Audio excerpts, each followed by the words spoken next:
Welcome back to United USA 2020. Well, the growth out here in Arizona is absolutely exponential. Check it out. Take a look at this. This is a strip of Arizona highway 5 years ago.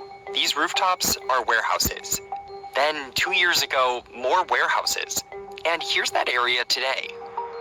On this 17-mile stretch of road, there are now close to 40 warehouses, with more coming soon. This strip has become one of the fastest growing markets for industrial real estate in the country, as companies look to shift how they move goods to avoid supply chain bottlenecks. But why are companies picking this desert-lined highway specifically? To my right would be the new Walmart distribution center. Amazon, REI, Dick's Sporting Goods, UPS, and more fill out this strip known as Loop 303, which sits about 20 miles west of Phoenix and follows an arc that connects Interstate 10 to Interstate 17. But much of the development is happening here, between I-10 and US 60, an area that was once farmland.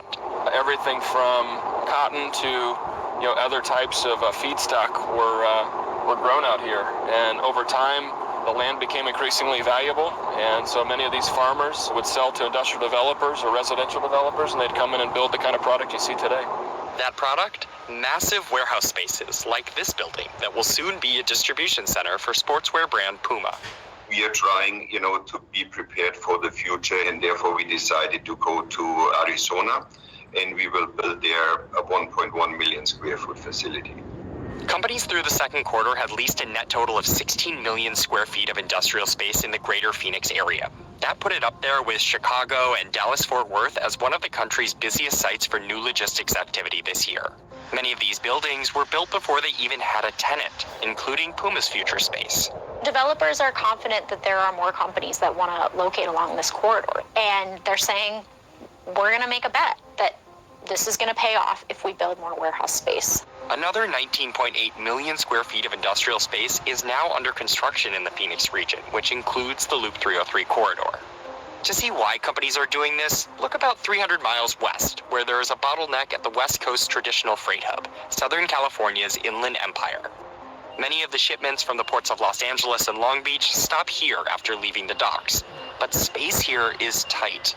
In the Inland Empire, the warehousing market has a vacancy rate that's fallen below 1%. So that has forced companies that otherwise would have been leasing space there to look for alternatives. Before picking the 303, Puma considered adding more space in Torrance, where it has its existing Southern California facility. But there was a problem. There is no space available right now in Torrance, and you have to look into the future, and I don't expect it's getting better out there.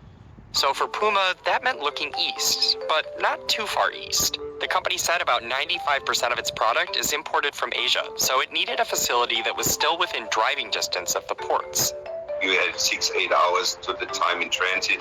You go overnight anyway, so I don't think it's a big deal.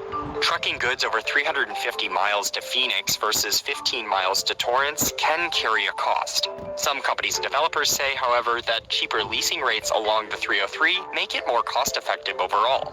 That's especially true when the consumer is in or near Phoenix. Phoenix for years has been really a hotbed for industrial growth, but I think what's namely different today is these global brands, these well-known consumer brands, need to service the Southwest. It's the growth belt. It's where people are moving to. Phoenix has a population of nearly 5 million, and like other Sunbelt cities, it's been growing rapidly.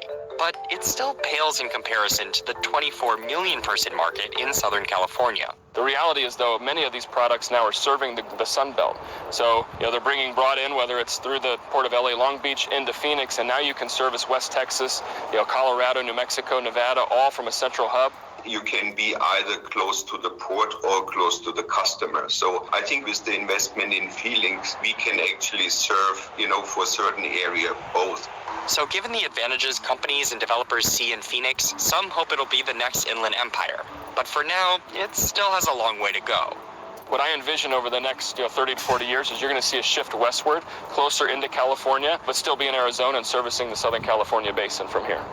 Currently, the Inland Empire has 1.5 times the industrial space of the entire Phoenix market, and Loop 303 is just one part of that. But this highway does still have a role to play. Yeah, since I've been here, they've never stopped building, and it continues to grow. It's pretty awesome. There's a lot of big corporations that are moving here. Check it out. Please like and share this video. If you want, drop a comment below. Thank you.